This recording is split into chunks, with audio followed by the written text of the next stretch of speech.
আসসালামু আলাইকুম, কেমন আছো তোমরা সবাই? এই ব্লগটা করেছিলাম কালকে রাতেই।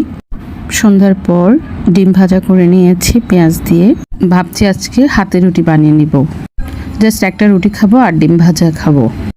বিলিভ করেন গাইস, রুটি আমি এত বেশি ধরে ফেলেছি, বানাতে বানাতে আমার ঠিক রাত 10টা বেজে গিয়েছে।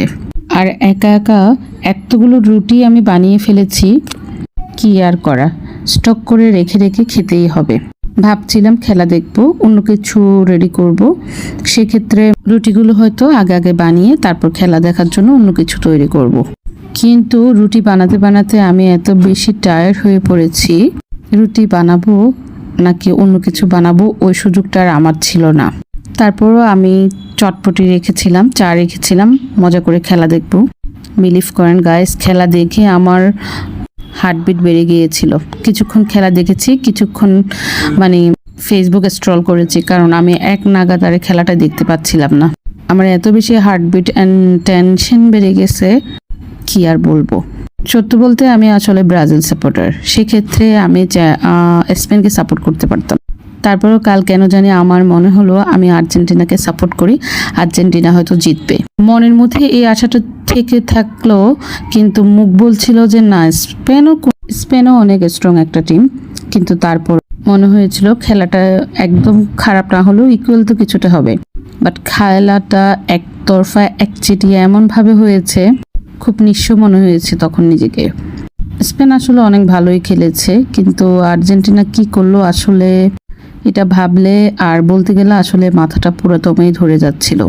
বিরতির ফাঁকে ফাঁকে আমি চা বসিয়েছি, চটপটি খেয়েছি, মুড়ি মাখা খেয়েছি, মুড়ি মাখা বলতে মুড়ি চানাচুর মাখা খেয়েছি। কিছু কিছু ভিডিও আমি করতে এখানে ভুলে গিয়েছিলাম, কারণ আমি আসলে এত বেশি টেনশনে পড়ে গিয়েছিলাম। টেনশনে আসলে কি করব কল্পনার বাইরে। আসলে কালকের খেলাটা কি হয়েছে আমি জানি না। আসলে সবকিছু অনেক সময় লাকও ফেভার করে, তবে কালকের খেলাটা লাক বলা যায় না।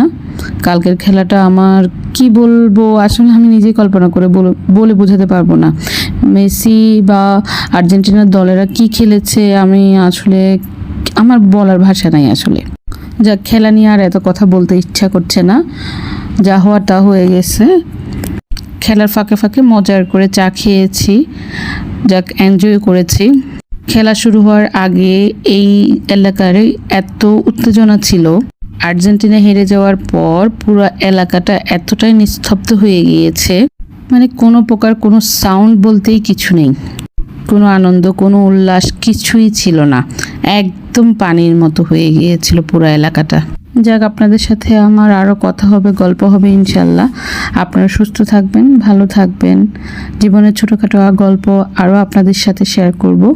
আজ এ পর্যন্ত, আল্লাহ হাফেজ।